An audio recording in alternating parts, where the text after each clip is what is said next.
Amen.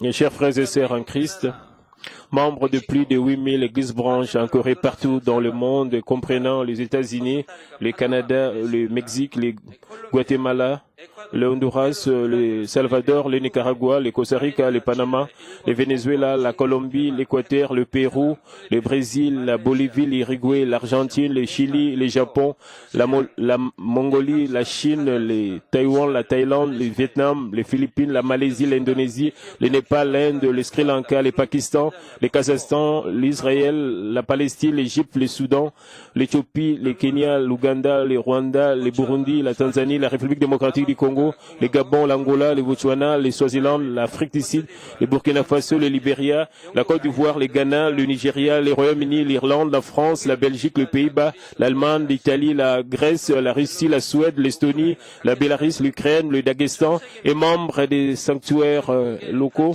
et ceux qui assistent au culte sur Internet partout dans le monde.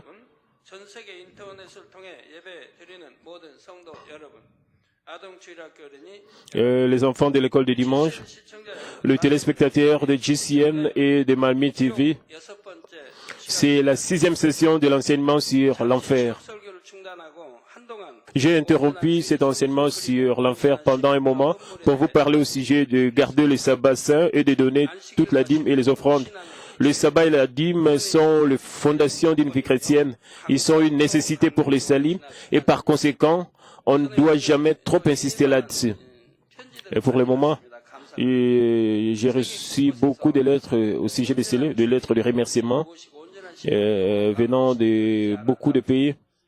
Et ils ont dit, et maintenant ils comprennent au sujet de garder le sabbat saint et de donner toute la dîme. Même le pasteur, le membre ordinaire, et qui ne connaissait pas au sujet de tout cela proprement, maintenant ils vont garder le sabbat proprement et aussi vont donner toute la dîme. Même dans d'autres pays, quand ils ont écouté le message au sujet du sabbat et même de la dîme, et ils ont commencé à donner toute la dîme et leurs problèmes sont résolus et ils sont bénis. Quoique je ne puisse pas vous parler au sujet de chaque année, j'espère que ces messages ne deviendront pas faibles dans votre cœur. Je vous exhorte à les garder dans votre cœur et à les garder complètement. Puis vous pouvez devenir de vrais chrétiens qui n'ont rien à faire avec l'enfer. Je demande également aux nouveaux croyants de prier pour gagner la foi, de garder complètement ce décommandement. Revenons encore à l'enseignement sur l'enfer. Nous commencerons par la tombe inférieure aujourd'hui. Dans le passage d'aujourd'hui, Luc 16, verset 24e, le riche demande ceci à Abraham. Il s'écria, « Père Abraham, aie pitié de moi et envoie Lazare pour qu'il trempe le bout de son doigt dans l'eau et me rafraîchisse la langue, car je souffre cruellement dans cette flamme. » En ce moment, le riche souffre de la flamme de la tombe inférieure. La tombe inférieure est l'endroit d'attente pour ceux qui ne sont pas sauvés, avant qu'ils entrent dans l'affaire du feu ou du soufre. Je vous dirai qui reçoit quel genre de punition dans cette tombe inférieure.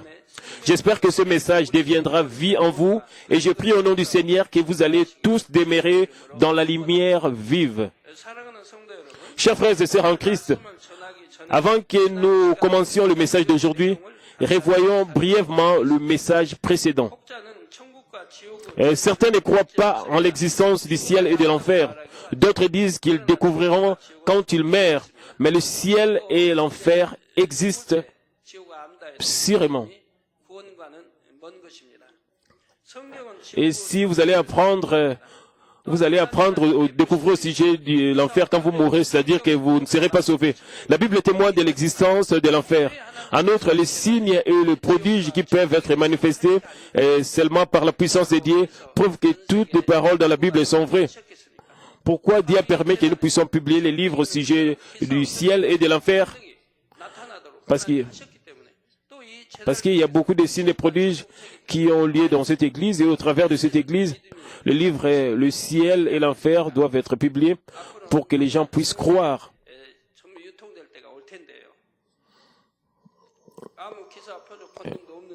Bientôt, tous ces livres seront distribués partout dans le monde, sans signes et prodiges, et c'est difficile pour que les gens puissent croire. Puisqu'il y a beaucoup de signes et de prodiges qui sont mentionnés dans la Bible et qui ont lieu dans cette église. Et quand nous publions ces livres, c'est mieux pour eux de croire quand ils voient les signes et les prodiges. Mais quand nous parlons du ciel et de l'enfer, certains se demandent pourquoi le Dieu d'amour a fait un endroit terrifiant comme l'enfer. Et quand un fermier moissonne, il ne recueille pas juste de bons grains, en dépit de tout son travail dur et de sa sueur, il obtiendra quelques pailles. C'est pas que le fermier veut recevoir des pailles, mais il y a toujours des... C'est pareil quand Dieu plante les hommes sur terre et les cultive. Quelques personnes deviendront semblables au blé et rassembleront à Dieu. Cependant, d'autres seront comme de la paille. Personne ne veut qu'ils soient de la paille, mais eux-mêmes veulent devenir de la paille. Les personnes semblables à la paille ne peuvent pas entrer au ciel et ainsi Dieu a été obligé de créer l'enfer. Dieu est amour lui-même. Il ne veut pas qu'une seule personne tombe dans l'enfer.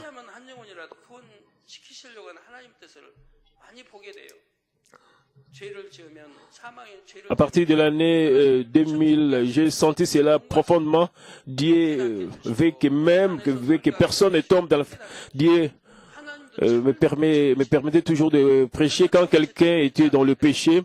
Dieu supporte pour que les gens puissent se détourner du mal, mais quand ils ne veulent pas écouter, ils sont frappés des maladies, incurables ou ils sont engagés dans un accident de circulation. Mais Dieu est en train d'avertir les gens, Dieu donne la chance aux gens de se repentir. Quand Dieu leur donne la chance d'être frappés d'une maladie, pour qu'ils puissent se repentir, pour qu'ils puissent au moins recevoir le salut honteux. Et Dieu supporte tous ces gens qui commettent du péché.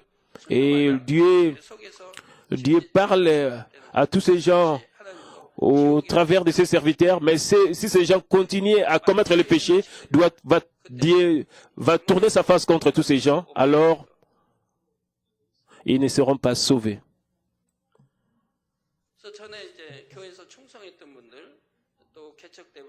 Et ceux qui sont fidèles dans l'Église, depuis le commencement de l'Église, il y a quelqu'un qui aimait beaucoup Dieu, qui aimait beaucoup le pasteur. Quand ces personnes sont mortes, j'ai demandé à Dieu. Dieu les a prises juste au moment où ils pouvaient être sauvés. Parce que si Dieu les laissait vivre, ils pouvaient suivre le chemin de l'enfer. C'est pour cela que Dieu les a pris avant pour qu'ils puissent aller au moins dans le paradis. S'ils restaient ici sur terre, ils pouvaient aller en enfer. C'est pourquoi il a envoyé son Fils unique pour nous, les pécheurs, et a résolu le problème du péché. Dieu nous a également envoyé le Saint-Esprit. Le Saint-Esprit nous aide, nous qui sommes faibles, pour nous débarrasser des péchés et pour vivre selon la parole de Dieu. Ainsi, quand vous acceptez le Seigneur Jésus dans votre cœur, Dieu vous donne le don du Saint-Esprit. Et le Saint-Esprit vous parle toujours dans votre cœur. Vous ne devez pas vivre comme cela, vous ne devez pas commettre le péché. Le Saint-Esprit vous touche toujours au cœur. Mais quand vous n'écoutez pas, les gens eux-mêmes choisissent la voie de la mort. C'est pas Dieu qui fait cela. Dieu, toujours, au travers de ses serviteurs, au travers des hommes de la foi, essaie de guider les gens pour que les gens puissent réaliser la voie du royaume des cieux. Dieu le Père ne laissera aller personne si cette personne a même la moindre possibilité de recevoir le salut. Par exemple, le Dieu bon et juste a ouvert la voie du salut pour ceux qui n'ont jamais entendu parler du Sauveur Jésus. En outre, Dieu a préparé une voie du salut pour les tout petits enfants qui meurent à un âge très jeune et ne peuvent pas croire au Seigneur. Ça s'appelle le jugement de la conscience. En outre, quand ils se sont repentis, Dieu a sauvé même des gens comme Caïn, qui a tué son propre frère Abel, et Adam et Ève qui ont fait tomber toute l'humanité dans la mort. Néanmoins, beaucoup de gens n'essayent pas de comprendre cet amour de Dieu, mais les comprennent mal facilement. Combien cela est pitoyable. À ce moment, j'espère que vous pouvez sentir l'amour de Dieu, la Trinité, s'efforçant plus que nous pour nous sauver. Frères et sœurs, pour comprendre le ciel et l'enfer, nous devons d'abord comprendre le concept de l'espace appelé la tombe ou le séjour des morts. La tombe est divisée en tombe supérieure appartenant au ciel et en tombe inférieure appartenant à l'enfer. La tombe supérieure est l'endroit d'attente pour ceux qui sont sauvés.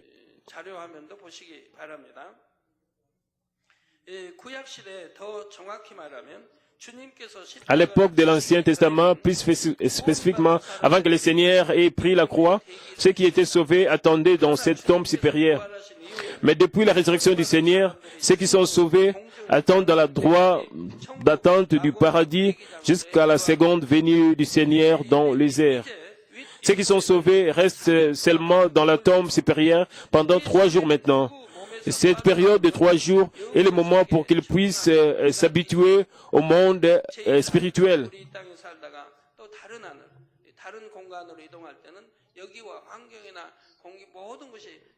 Puisqu'ils sont dans un autre espace, c'est différent et ils ont besoin d'un temps pour s'adapter dans ces nouveaux environnements. Ils doivent apprendre les nouvelles choses et qu'est-ce qu'ils doivent faire là-bas. En outre, quand les fœtus qui ont plus de 5 mois meurent, leurs âmes iront à la tombe supérieure et demeureront là pour toujours. Puisqu'ils n'ont jamais été nés sur terre et ne sont pas passés par la culture humaine, ils restent dans un endroit séparé. À partir du 6e mois, Dieu donne l'esprit au fœtus.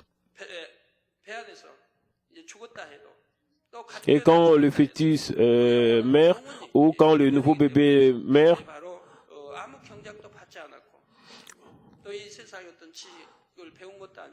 l'esprit n'est pas éternel, mais cet esprit n'a jamais expérimenté la culture humaine et cet esprit doit vivre dans la tombe supérieure pour toujours.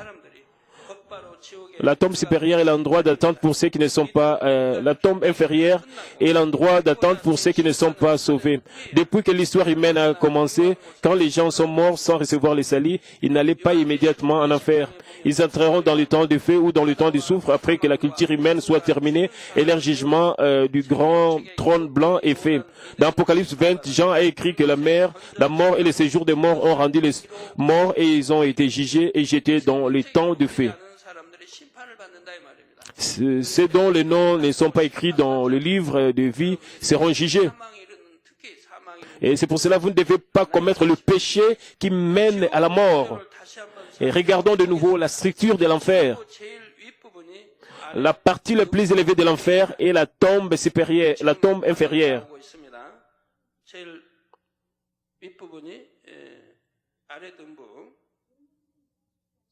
La partie la plus élevée de l'enfer est la tombe inférieure. Comme vous descendez, nous avons un enfer plus profond, à savoir le temps de feu et le temps de soufre où les gens iront après le jugement du grand trône blanc.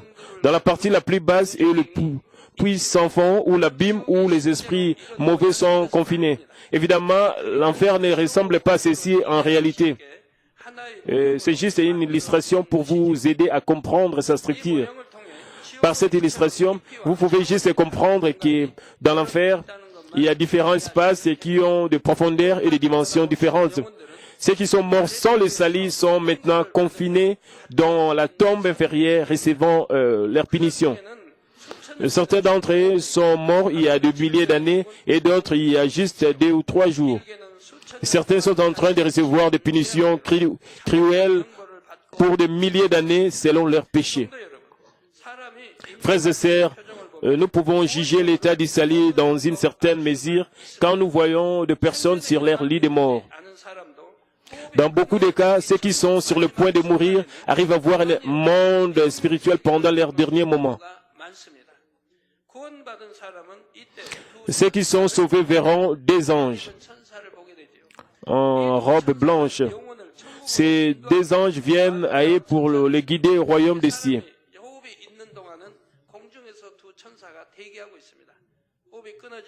Et ces 2 anges vont attendre dans l'air pour prendre l'esprit juste avant la mort. Et ceux qui sont sauvés vont voir et ils vont mourir dans la paix. Ils vont fermer leurs yeux dans la paix. Ceux qui voient ces anges les attendre dans la lumière vive fermeront leurs yeux paisiblement avec des sourires sur leur visage. Vous pouvez voir la différence entre les croyants et les non-croyants quand ils sont au lit de la mort. Et c'est différent. Ceux qui sont sauvés, ils meurent, ils ferment leurs yeux paisiblement comme s'ils dorment. Et ils fermeront leurs yeux paisiblement avec des sourires sur leur visage. Leurs cadavres ne seront pas endurcis pendant pas mal de temps. Leur forme est bien préservée et ils semblent vivants pendant 2 ou 3 jours. D'autre part, 2 messagers de l'enfer viendront chez ceux qui ne sont pas sauvés pour les amener à la tombe inférieure. Ceux qui voient les messagers de l'enfer avant la mort meurent dans la terreur. Les messagers de l'enfer ont des robes noires et ils meurent dans la crainte et la douleur. C'est pourquoi leurs visages sont très sombres et leurs corps sont également rendus plus durs. Et certains meurent avec les yeux ouverts. En cas de ceux qui ont la foi faible et dont le salut n'est pas sûr, les anges et le messager de l'enfer viennent et luttent les uns contre les autres. Si les anges essayent de prendre la personne, les messagers de l'enfer objecteront, disant que la personne n'a pas assez de foi pour recevoir les saluts. Dans ce genre de cas, c'est avec une bonne foi devraient conduire des cultes et chanter des chansons, des cantiques. Ils doivent constamment planter la foi chez cette personne, ainsi elle peut être sauvée. À ce moment-là, vous devez chanter des cantiques du son de Jésus, pas les chansons du royaume des cieux, mais du son de Jésus-Christ. Et cette personne peut recevoir le salut avec foi, il peut être pardonné de ses péchés. Et vous devez chanter des chansons du son de Jésus-Christ avec sa foi faible. Les gens avec la foi faible peuvent gagner un peu de foi en ce moment-là. Parce qu'ils ont les 2 chances, ils peuvent aller au ciel ou ils peuvent aller en enfer.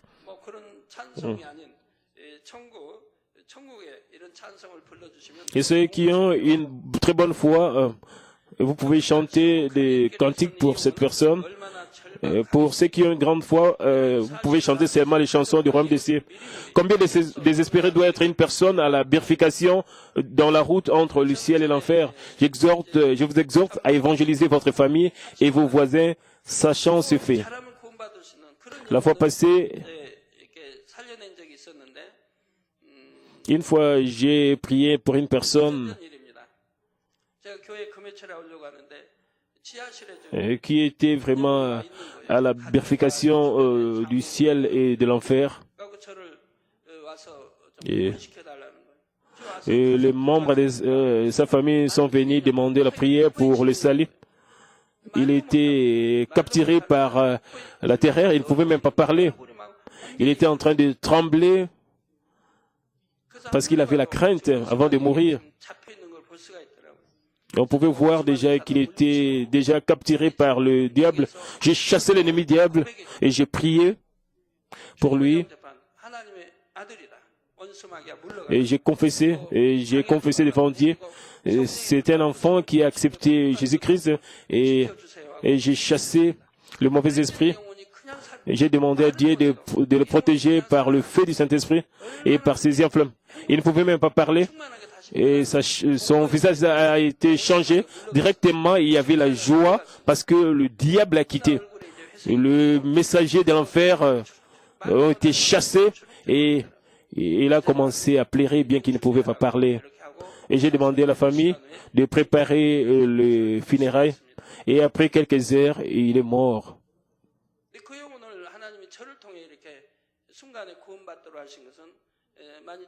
Et la raison pour laquelle Dieu a permis que cette âme puisse recevoir le salut au travers de ma prière, parce qu'il a travaillé durement pour l'Église, mais quand il y avait les épreuves, il a trahi l'Église, il a changé ses pensées, mais à cause de son travail pour l'Église, quand j'étais prêché pour des réunions de réveil, Il me suivait toujours.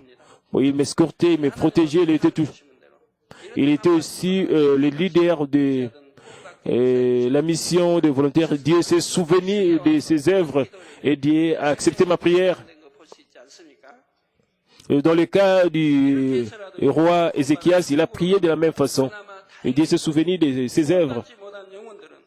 Et quoi qu'il en soit, si cette personne reçoit les salis et va au ciel de cette façon, c'est un cas chanceux. Mais ceux qui ne sont pas sauvés seront amenés à la tombe inférieure par deux messagers de l'enfer, puis ils seront jetés dans quelque chose comme un grand puits.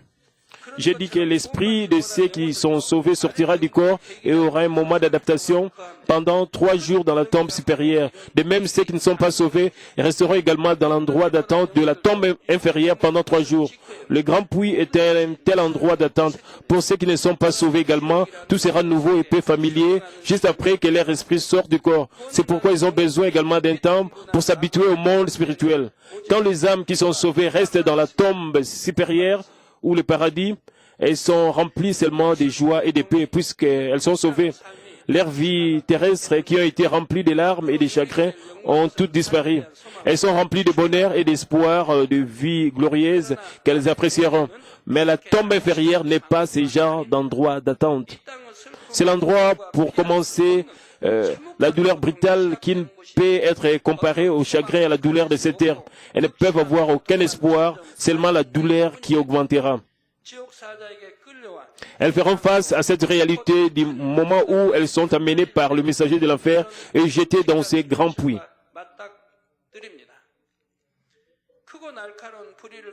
À partir d'ici, plusieurs genres d'oiseaux avec de grands becs pointus commenceront à picoter les gens dans le puits. Ces oiseaux sont différents des oiseaux sur terre. Ils sont des êtres spirituels qui ont des aspects laids et épouvantables. Et certains peuvent penser que l'esprit ne peut sentir aucune douleur. Mais parce que ces oiseaux sont également des êtres spirituels, ils peuvent nuire à l'esprit. Les gens sentiront la grande douleur quand ils sont picotés par ces oiseaux. Toutes les fois qu'ils sont picotés par le bec pointu, leur chair et leur peau sont déchirées et emportées. Il n'y a aucun endroit où se cacher. Ils crient seulement et se débattent ou ils s'enroulent simplement dans les puits. Imaginez juste les âmes innombrables lutter complètement hors de leur sens dans le grand puits. Ceux qui n'ont pas crié que l'enfer tremble, n'ont pas crié l'enfer tremblera de peur, pensant l'enfer existe sûrement. Maintenant, que dois-je faire? Il n'y a aucun retour. Il n'y a personne pour les aider de s'échapper de là. Supposez que vos parents ou vos enfants sont allés à la Nouvelle Jérusalem.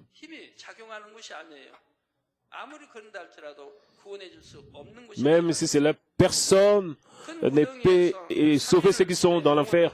Après avoir passé les 3 jours dans le grand puits, ils auront aux endroits pour recevoir leurs punitions respectives selon les genres et l'importance de leurs péchés. Parfois, vous prêchez l'évangile aux autres et certains maris disent que ma femme est une bonne chrétienne, elle prie beaucoup et je vais aller aussi au ciel, je vais suivre ma femme. Certains maris disent comme ça, et quand je vais mourir, je vais sauver. Et ça ne peut pas se faire comme cela. Le salut est individuel. Le beau royaume des cieux est grand, mais l'enfer est également grand et profond. Juste la tombe inférieure, qui est seulement une partie de l'enfer, a beaucoup d'endroits, y compris l'endroit d'attente. D'innombrables âmes qui ne sont pas sauvées sont mises partout. La tombe inférieure est sombre et humide. Pourtant, elle brille avec de flammes constantes. La morosité et le malaise sont assez pour vous donner la chair de poule. Les gens là-bas ne cesseront jamais de crier à cause de la torture, des raclées, du perçage et du déchirement de leur chair. Quoi qu'elles aient des yeux, on ne peut pas dire qu'elles ont des yeux. Quoi qu'elles aient des bouches, nous ne pouvons pas dire qu'elles ont des bouches. Comment pouvons-nous exprimer toutes les douleurs d'avoir les mains et les pieds, mais sentir comme elles ne les ont pas? Sur cette terre, une fois que vos membres sont coupés, c'est à ce sujet, quoi que vous souffrez une grande douleur, ça se termine quand vous mourrez. ou si vous perdez connaissance pendant un moment, vous pouvez oublier la douleur. Mais pour l'esprit, quoi que l'air partie du corps soit coupée, elle régénérera encore. Quoi qu'elle saigne tellement, ça n'a pas de fin. Sur cette terre, supposons que votre bras est coupé, et si vous allez au ciel ou en enfer, le bras sera régénéré, reconstitué. Quand la peau est pelée, les os seront écrasés et les intestins sortent et elles se remettent, mais un moment. Puis la torture commence de nouveau, les punitions seront répétées à plusieurs reprises. L'esprit ne peut jamais s'éteindre et ils ne peuvent jamais mourir non plus. Ils disent qu'ils ont commis les suicides dans ce monde. Et ils ne peuvent pas disparaître comme ça. Puisqu'ils ont commis les suicides, ils vont tomber en enfer et ils vont souffrir là-bas. Ils vont ils vont subir la punition pour toujours. Pas même un moment de repos est permis en enfer. Ils continueront à entendre des gens crier dans une douleur atroce, les cris qui sentent comme ça va déchirer votre tympan. Frères et sœurs, imaginez juste la misérable scène d'une guerre. Certains d'entre vous, les aînés, avaient expérimenté la guerre vous-même. Beaucoup d'entre eux doivent avoir vu des dramatiques ou des films.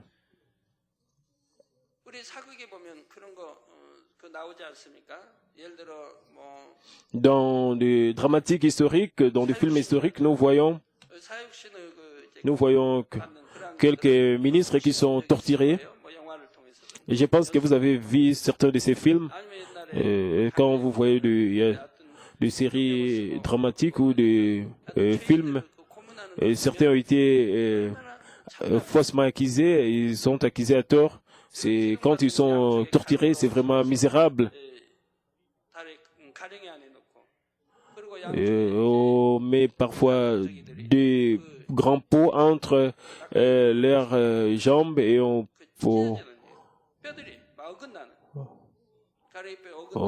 fait tout pour qu'elles puissent être que leurs jambes soient fracturées, écrasées. On fera ça même. Il y aura des tortures au niveau des genoux. Et on met parfois du verre pour qu'ils se blessent. Ils mettent parfois un grand rocher pour qu'ils puissent dire quelque chose. Ils sont torturés. Et parfois ils chauffent un fer pour brûler leur peau.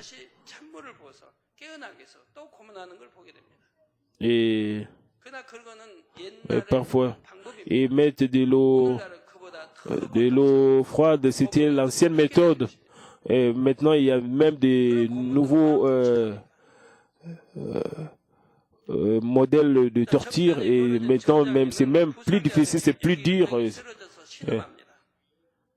Et dans une violente bataille, beaucoup de soldats sont blessés, commencent à crier et gémir. Certains poussent des cris pour les membres qui ont été déchirés, d'autres n'ont plus des yeux dans leurs orbites.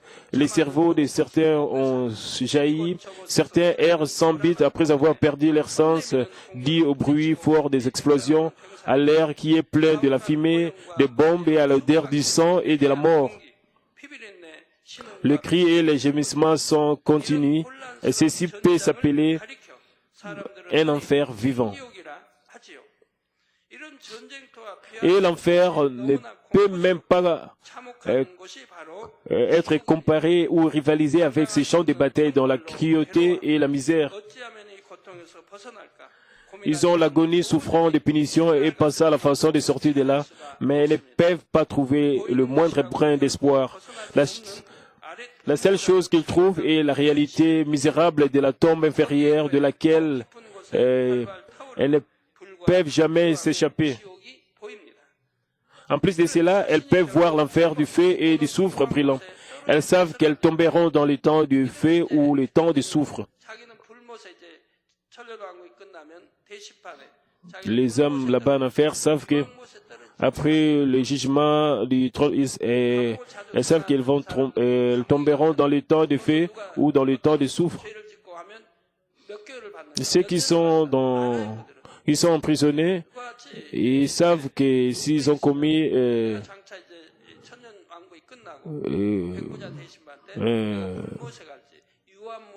Ils savent que s'ils ont vraiment transgressé gravement la loi, ils doivent durer dans la prison. Ou ils savent, c'est la même chose aussi dans le fer. Avec cette crainte de l'air fitir, elles auront la douleur mentale en plus de la douleur physique et de la torture.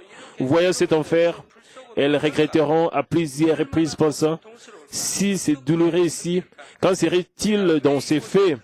Combien plus douloureux peut-il être? Comment serais-je toujours capable de les supporter? Pourquoi suis-je venu dans cet endroit? Bien qu'il regarde de cette façon, ça n'a pas d'importance parce que c'est déjà trop tard. Chers frères et sœurs, je voudrais aussi prêcher des messages de bénédiction. La raison est que je voudrais vous conduire vers le ciel. Si je ne parle pas au sujet de l'enfer, pendant le péché vont se propager, je dois parler au sujet des péchés, au sujet de l'enfer. C'est pénible aussi pour moi quand vos péchés sont révélés. Les gens disent qu'ils se sont repentis et ils me demandent de prier pour leur salut. Mais c'est pas la vraie repentance, c'est pas une repentance sincère. Si vous péchez, vous devez vous repentir avant que cela soit révélé. Et vous devez vous détourner de ce mal. Mais quand vos péchés sont révélés et quand vous ne pouvez rien faire, vous venez pour vous repentir. C'est pas la vraie repentance. Vous êtes obligé, vous êtes forcé parce que tout le monde connaît cela. C'est pour cela que vous voulez repentir. Mais la vraie repentance, vous-même, vous devez le faire avant que les gens connaissent cela. Avant que le péché soit révélé. Mais quand les gens, quand tout est révélé, les gens se répandent comme cela. Ils disent seulement qu'ils se sont repentis, mais c'est une repentance des lèvres. On ne voit même pas des larmes. C'est la même chose pour les malades. Vous allez à l'hôpital, et après l'opération, vous n'êtes pas guéri, et l'hôpital vous rejette, et vous venez devant moi pour recevoir ma prière, et vous dites que vous êtes venu avec foi, et vous avez arrêté de prendre des médecins. Non, c'est pas vrai. C'est seulement après que le médecin vous ait chassé de l'hôpital parce que votre maladie est incurable et que vous êtes venu me voir. Ça, c'est pas la foi. Mais c'est pas vraiment la foi quand vous faites comme cela. Si vous avez vraiment la foi, vous allez, dès le départ, dépendre de Dieu. Et même si vous allez mourir, vous allez seulement dépendre de Dieu dès le départ. Vous n'allez pas suivre les méthodes mondaines. Mais vous venez, après avoir dépendu du monde, de la médecine moderne, et quand ça ne marche pas, vous venez, vous dites, pasteur, je suis venu avec toi pour recevoir la prière. Et même le membre de votre famille disent, c'est pas la vraie foi, ça c'est pas la foi. Ceux qui commettent le péché qui mène à la mort et regrettent et disent, pourquoi j'ai fait cela? Je pouvais abandonner cela, je ne pouvais pas. J'ai entendu ce message à plusieurs reprises de la chaire du révérend Dr. Jocle. Mais quand vous dites cela, c'est déjà trop tard. Parce que vous avez déjà dépassé la limite de Dieu. Vous avez commis le péché qui mène à la mort. Ils auront des soupirs et des lamentations sans fin. À partir de la prochaine session, je vous expliquerai au sujet des punitions de la tombe inférieure qui sont données selon l'âge et l'importance du péché d'un chacun. Chers frères et sœurs en Christ, récemment, quelque chose de très triste s'est produit dans un pays européen. Et quelques athées, c'est-à-dire ceux qui soutiennent que Dieu n'existait pas, ont mis une publicité sur un bus disant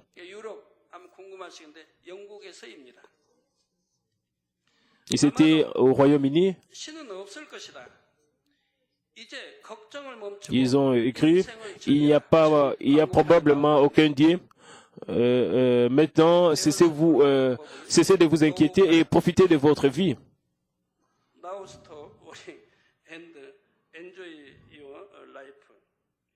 Ils ont demandé aux gens de s'amuser, de profiter de leur vie, de faire n'importe quoi, parce que Dieu n'existait pas. Et selon eux. Ils ont dit, il n'y a probablement aucun Dieu. Et au moins, ils ont pas dit absolument, ils ont dit, au moins, ils ont écrit probablement. Et maintenant, cessez de vous inquiéter et profitez de votre vie. Ceci a été fait dans la célébration du 200e anniversaire de Charles Darwin, le créateur de l'évolution darwinienne. Maintenant, pouvons-nous vraiment profiter de la vie sans Dieu? Avez-vous pensé à la vie sans Dieu, le seul Dieu tout-puissant? Vous ne pouvez pas même imaginer probablement une telle vie. Quel genre de joie y a-t-il sans Dieu? Bien sûr, nous allons sur le chemin étroit et nous contrôlons dans beaucoup de choses parce que nous croyons en Dieu. Mais ce n'est pas que nous sommes forcés de le faire. C'est ça la foi. Comme l'apôtre Paul dit dans Romains 8, verset 18, « J'estime que les souffrances du temps présent ne sauraient être comparées à la gloire à venir qui sera révélée pour nous. » Nous prenons ce chemin avec foi et espoir pour la gloire que nous recevrons plus tard. Et surtout, nous marchons d'ici avec bonheur, sentant et éprouvant l'amour de Dieu le Père. Et supposez que personne ne croit en un Dieu dans ce monde. Et ce monde sera comme cela. Il y aura pas de conscience. Les gens vont seulement rechercher leur propre intérêt. Les gens vont accumuler le mal sur le mal. C'est seulement les forts qui vont survivre et les faibles vont seulement obéir à tout moment. Si Dieu n'était pas là, le ciel et l'enfer ne seraient pas probablement là non plus. Alors, pourrions-nous nous amuser? Non. Une société sans loi est désordonnée et déroutante. De la même manière, un monde sans la justice de Dieu et la vérité absolue ne peut jamais être confortable. Même ceux qui ne sont pas croyants, la plupart d'entre eux croient quand même que Dieu existe. Ils reconnaissent l'existence de Dieu. Ils ont un peu de conscience que Dieu existe. Et ils ne peuvent pas seulement abandonner leur conscience comme cela. Mais s'ils croient qu'il n'y a pas de Dieu, c'est-à-dire ils ne prennent pas soin de leur conscience, ils commettent le péché comme ils veulent, ils cherchent seulement leur propre... Et ce monde sera alors désordonné. Qui chercherait la bonté dans ce genre de monde? Qui se sacrifierait pour ses voisins? La plupart des gens essaieront de s'amuser au maximum, cherchant seulement leur propre intérêt et leur désir seulement. Ce genre de monde sera l'enfer vivant lui-même. J'espère que vous suivrez seulement la bonté selon la parole de Dieu, de sorte que vous n'ayez rien à faire avec l'enfer.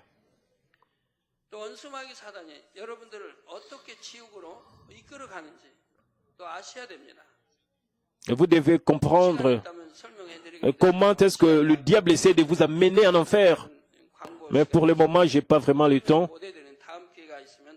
Je dois encore annoncer quelque chose et la fois prochaine, quand j'aurai le temps, je vais vous expliquer comment est-ce que le diable vous pousse à commettre le péché. Vous ne voyez pas le diable. Bien sûr, les yeux spirituels peuvent voir cela. Le ennemi diable et Satan vous trompent pour que vous puissiez commettre le péché. Et pour vous éloigner de Dieu. Et si vous êtes souillé par le péché, vous serez de plus en plus éloigné de Dieu. Et spécialement les étudiants, les jeunes, les enfants, ils sont accros à l'Internet. Et ils passent trop de temps à l'Internet.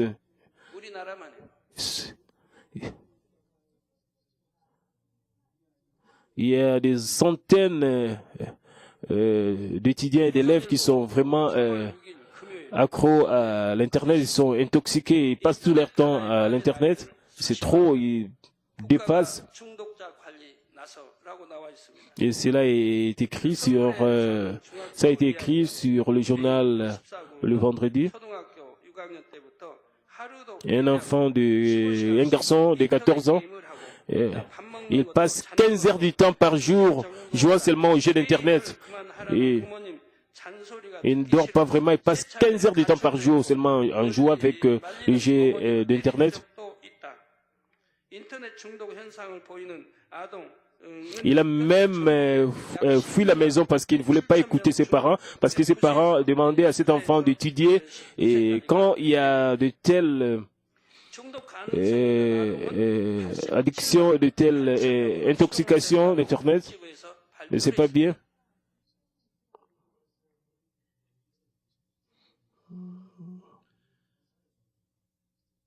Il y a beaucoup d'élèves qui sont comme cela. Quand je vois vos enfants,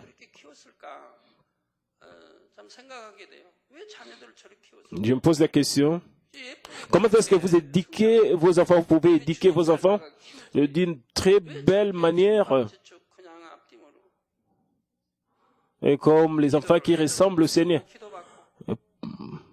Quand je prie même pour ces enfants, ils ne ferment même pas leurs yeux. Même les enfants de pasteurs, même les enfants des anciens, quand je prie pour eux, ils ne ferment même pas leurs yeux. Ils ont déjà 6-7 ans. Quand ils reçoivent la prière, ils regardent partout. Même les enfants des anciens ou des pasteurs, quand je vois de tels enfants, et mon cœur est vraiment brisé. Comment est-ce que vous éduquez vos enfants? Je me pose la question, comment est-ce que vous éduquez vos enfants? Si vous éduquez vos enfants comme cela, comment est-ce que vous pouvez guider d'autres âmes à l'église? Parce que vous n'êtes même pas capable de bien éduquer vos enfants. Et quelques parents sont venus me voir le samedi. Et ces parents m'ont dit que leur fille a fui de la maison et le papa dit que c'est de sa faute et même la maman a dit aussi que c'était sa faute. Ils ont commencé, à plusieurs reprises, les parents se sont querellés devant leur fille et ils sont venus recevoir ma prière pour que leur fille puisse revenir. La fille a disparu et elle n'est plus revenue à la maison. Je ne sais pas où est-ce qu'elle est. Devant mes enfants, je n'ai jamais discuté avec ma femme, la présidente du centre de prière. Je n'ai jamais discuté devant mes enfants. Même quand mes enfants n'étaient pas là, nous ne discutons pas souvent. Depuis que j'étais nouveau converti, quand nous étions encore pauvres, et bien que nous n'achetons pas des beaux habits pour nos filles, puisqu'il y avait la paix dans notre famille, il n'y avait pas de problème. Les enfants comprenaient. Même si on est pauvre, ce n'est pas vraiment un grand problème. Les enfants seront contents, même si vous êtes pauvres, si vous les éduquez d'une bonne manière. Mes enfants priaient et elles écoutaient la parole de Dieu, elles venaient à l'église. C'est comme cela qu'elles ont été éduquées. Dans leur cœur, ils n'ont pas emmagasiné des mauvaises choses et des choses du monde. Et elles ont été élevées d'une très bonne manière spirituellement. Et c'est pour cela, aujourd'hui, elles sont grandement utilisées par Dieu. Et elles sont comme leurs parents.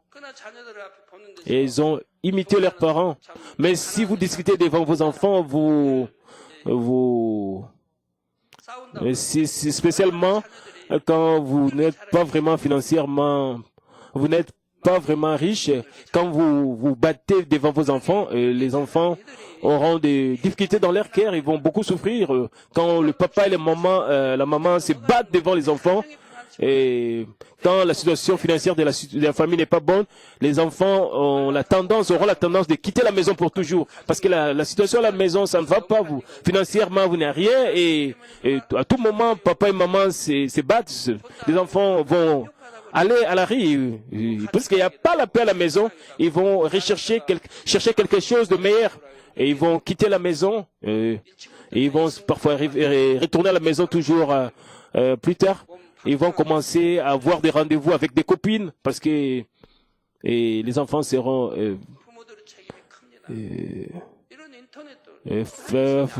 facilement détruits. C'est ça la grande responsabilité des parents. Vous devez contrôler vos enfants pour qu'ils passent pas trop de temps devant l'Internet. S'ils sont comme cela, ils ne vont pas aller à l'église, ils ne vont pas étudier, ils ne vont même pas prier, ils ne feront rien. Peut-être ils viendront à l'église seulement à cause des parents, mais leur esprit, leur pensée sera toujours à l'extérieur parce qu'ils vont toujours penser à leur jeu d'Internet. Quand les enfants tombent dans de telles situations, c'est difficile que les enfants quittent. Et c'est la responsabilité de qui? C'est la responsabilité des parents. Vous devez très bien éduquer vos enfants dès le départ. Vous devez les contrôler. Même si vous tabassez vos enfants, ils ne vont pas écouter parce que leur esprit est déjà pris. Ils sont déjà intoxiqués. Et vous, parents qui avez des enfants, puisque vous avez les enfants, et depuis quand vous êtes déjà enceinte, vous devez déjà commencer à éduquer vos enfants. À partir du 6e mois, vous devez déjà commencer à éduquer vos enfants. Et jusqu'au 5e mois, et le fœtus n'a pas encore l'esprit, mais au 6e mois, le fœtus a déjà l'esprit et il y a déjà un rapport, une relation entre le fœtus et la maman. Quand la maman pense très bien et a de très bonnes manières, cela va aussi affecter le bébé. Et même le cœur du maman va aussi affecter le cœur du bébé. Et à partir du 6e mois, vous devez commencer à éduquer votre fœtus, votre bébé. Et quand ils sont nés, vous devez continuer à éduquer ces enfants pour qu'ils puissent grandir d'une très bonne manière. Je prie au nom du Seigneur que vous réaliserez et éprouverez chaque jour combien grande c'est une bénédiction de croire en Dieu. Et prions tous ensemble concernant ces messages. Alléluia Seigneur, nous te disons merci pour ton amour et pour ta grâce. Père Dieu, à partir d'aujourd'hui, nous avons commencé l'enseignement sur l'enfer. Père, permet qu'ils puissent bien recevoir ces messages de tous leurs cœurs. Et qui permet qu'ils puissent réaliser combien c'est pénible d'être dans la tombe inférieure. Père, et permet qu'ils puissent vraiment comprendre combien c'est douloureux d'être dans l'enfer. Nous avons écouté, nous avons appris comment nous pouvons éviter l'enfer. Et permet que personne ne tombe dans l'enfer. Père, j'ai ainsi prié au nom du Seigneur Jésus-Christ. Amen. Je vais prier pour les malades. Posez vos mains là où vous sentez malade, même sur vos infirmités, et recevez cette prière pour le désir de vos cœurs. Alléluia, Père Dieu, pose ta main sur eux. Père, démontre ta puissance au-delà du temps et de l'espace. Bénis tous ces membres d'église, tous ces sanctuaires locaux, tous ces églises branches, tous ceux qui participent à ces kits partout ici en Corée, tous les enfants de Dieu qui participent aux kits sur Internet à travers le monde, tous les téléspectateurs de Mami TV et de GCN. Il y a plusieurs requêtes, plusieurs photos. Père, réponds à toutes ces requêtes. Père, pose ta main sur toutes ces photos. Le ministre Ralph Kenneth des États-Unis souffre de cancer au niveau du poumon, permet qu'il soit guéri, que ce cancer soit consumé par le feu du Saint-Esprit, que la lumière brille. Père, enlève ce cancer de ses poumons. Émilie du Canada veut que sa famille soit évangélisée. Et veut voir les révérends docteur Jacques-Luc le 31 mars, le jour de bénédiction. Père, bénit les affaires de son mari et qu'il puisse avoir la carte verte, la carte de résidence du Canada. Le pasteur Gwantekim du Japon aura une croisade de mouchoirs le 30 mars. Le pasteur Ito Masaki du Japon aura une croisade de guérison le 11 mars. et permet que beaucoup de malades viennent, qu'ils puissent recevoir la guérison par la puissance de Dieu. Père, donne la puissance de la parole, qu'ils puissent avoir plus de puissance de Dieu pour qu'ils puissent guérir beaucoup de gens, qu'ils puissent glorifier Dieu, qu'il y ait le réveil dans son église. Maïssa de la Colombie, et il a des saignées, qu'elle soit guérie. Saline Silla a des problèmes d'indigestion. Elle veut recevoir des bénédictions financières et spirituelles. Paola Simean et Maya va être guérie de sa maladie. Salène David de Maya elle veut avoir l'appétit et elle a perdu l'appétit. Jonda du l'Inde veut qu'il soit que le problème de son travail soit résolu.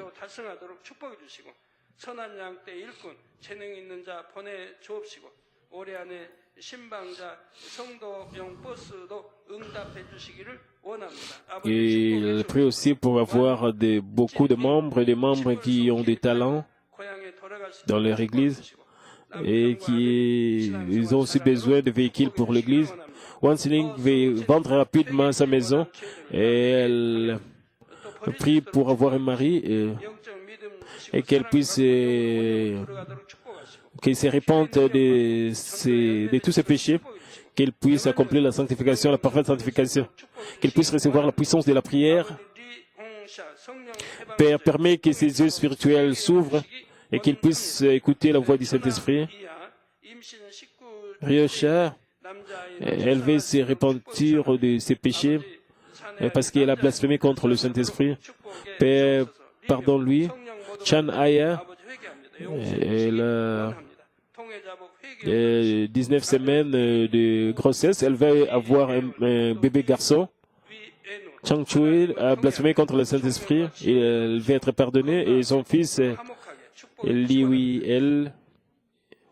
et veut que ses enfants puissent craindre Dieu, qu'ils puissent recevoir la sagesse. Et Père, pose ta main sur tous ces enfants. Père, consume toutes sortes de maladies internes par le fait de Saint-Esprit.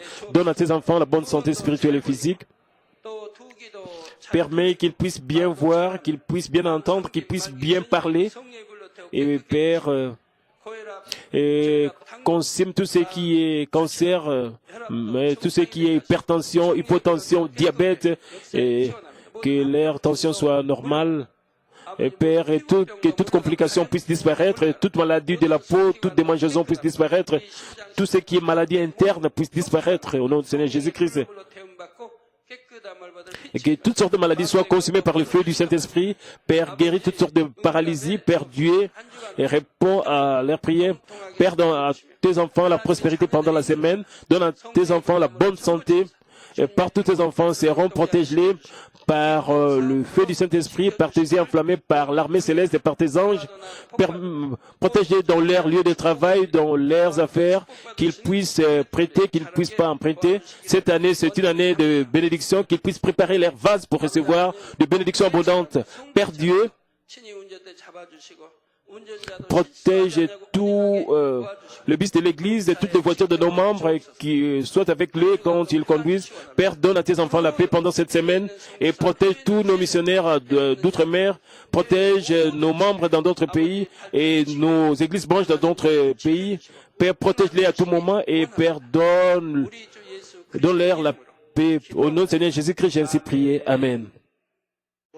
S'il vous plaît, mettez-vous debout pour que vous puissiez recevoir la bénédiction officielle finale pour que nous puissions clore ces cultes. Que la grâce de notre Seigneur Jésus-Christ et l'amour le plus élevé de notre Dieu qui est toujours avec nous et la communion, la plénitude, l'inspiration du Saint-Esprit qui nous fait connaître au sujet de Jésus-Christ et qui nous conduit vers la justice, soit avec vous tous qui êtes ici en ce moment, toutes les églises branches et les églises et les sanctuaires locaux et tous les membres qui participent à ces cultes ici partout en Corée, tous les enfants de Dieu qui participent au culte sur Internet partout au monde et tous les téléspectateurs de GCN et de Malmi TV. Amen.